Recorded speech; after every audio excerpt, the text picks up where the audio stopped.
Ukrainian President Volodymyr Zelensky has vowed to ramp up attacks on Russia's energy infrastructure following a night where it launched over 300 drones at multiple targets. Officials say 3 Russian oil tankers were struck along with a missile carrier. It comes as Russia also launched attacks on Ukraine overnight, killing a number of people.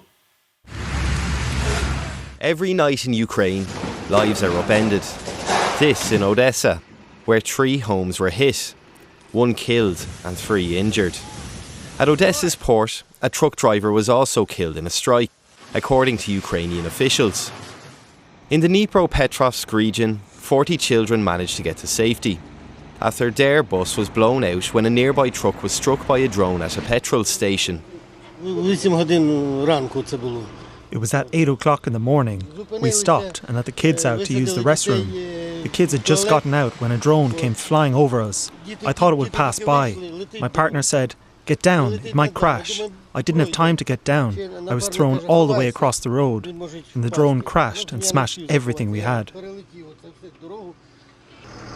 Russia fired almost 270 drones and 1 ballistic missile into Ukraine overnight.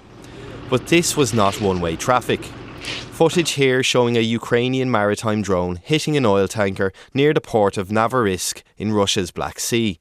One of 3 shadow fleets Ukraine has claimed to have taken out, along with a cruise missile carrier and infrastructure at the key port of Primorsk by the Baltic Sea.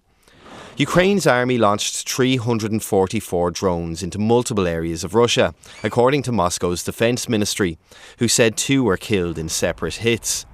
It comes as President Volodymyr Zelensky has vowed to ramp up attacks on Russia's oil and gas infrastructure, a main source of funds for the Kremlin war effort, and one boosted by the global rise in prices. Gavin O'Callaghan, RTE News.